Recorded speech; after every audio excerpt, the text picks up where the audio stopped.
Les petites histoires cuisine et terroir, racontées par Pierre Marchessault sur Radio Territoria. Bonjour à tous, et je vais commencer par vous poser une question. Pourquoi mange-t-on en principe la soupe à l'oignon la nuit? Si vous voulez surprendre vos amis, à table, à l'apéritif, posez-leur la question. Moi, en tous les cas, je la pose et vous connaîtrez la réponse. À la carte de tout bon restaurant parisien qui se respecte, mais c'est valable partout, eh bien, il y a un consommé qui est leur préférence très tard le soir ou très tôt le matin. C'est la soupe à l'oignon. Elle est incontournable. Mais pourquoi? Mais figurez-vous que la soupe à l'oignon a une longue histoire. Déjà, les Romains consommaient de la soupe à l'oignon.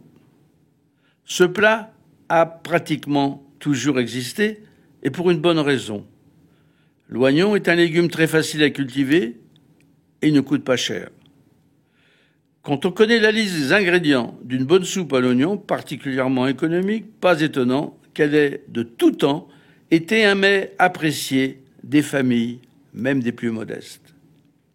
Toutefois, la soupe à l'oignon n'est pas qu'un plat de pauvres. La légende veut que certains rois de France, comme Louis XIV, Louis XV, aient tellement aimé la soupe à l'oignon qu'il leur est arrivé de la cuisiner eux-mêmes. Il faut aussi savoir que si c'est un plat convivial, c'est aussi un très bon reconstituant. Aujourd'hui encore, une tradition subsiste dans certaines régions à l'occasion d'un mariage.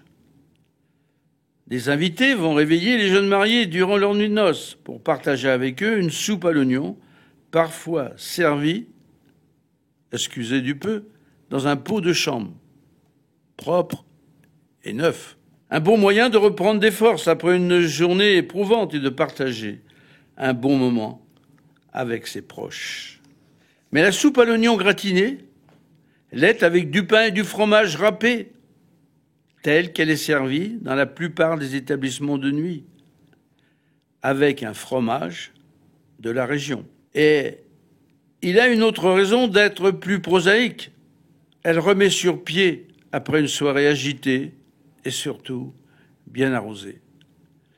Pourquoi? Tout simplement parce que l'oignon, même cuit, a la propriété d'absorber les vapeurs d'alcool.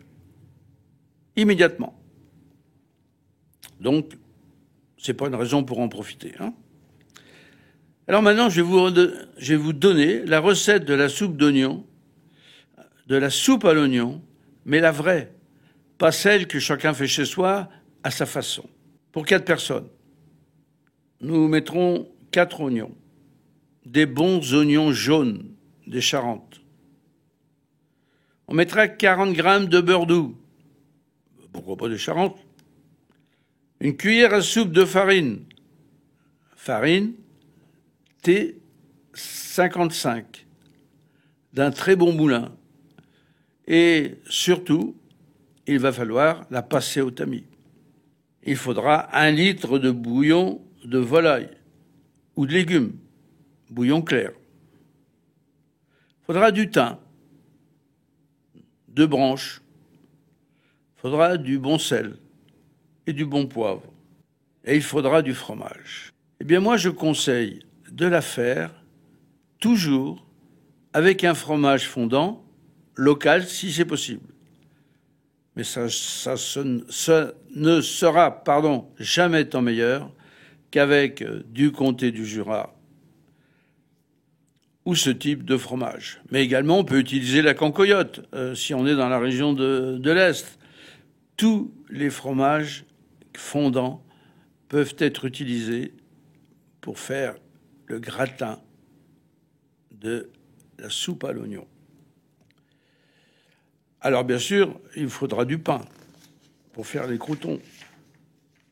Et on va préchauffer le four à 150 degrés. On va faire revenir les oignons coupés en petits dés dans une cocotte avec le beurre. Lorsqu'ils ont commencé à colorer, on va rajouter la farine. Ça s'appelle singer. La farine en pluie et on remue pour éviter après les grumeaux. Et on laisse cuire 2 minutes environ. On laisse cuire. Je dis pas dorer les oignons. J'ai dit cuire, fondant. Attention. La farine est fragile. Elle ne doit pas brûler. Juste un peu roussir. Lorsqu'elle est roussie, on va ajouter le bouillon et le thym. On va saler au goût bien sûr. Chacun connaît ce que ses amis aiment ou sa famille. On va poivrer et on va laisser mijoter 30 minutes à feu doux. Attention, la soupe ne doit pas bouillir. Vous en tueriez les saveurs.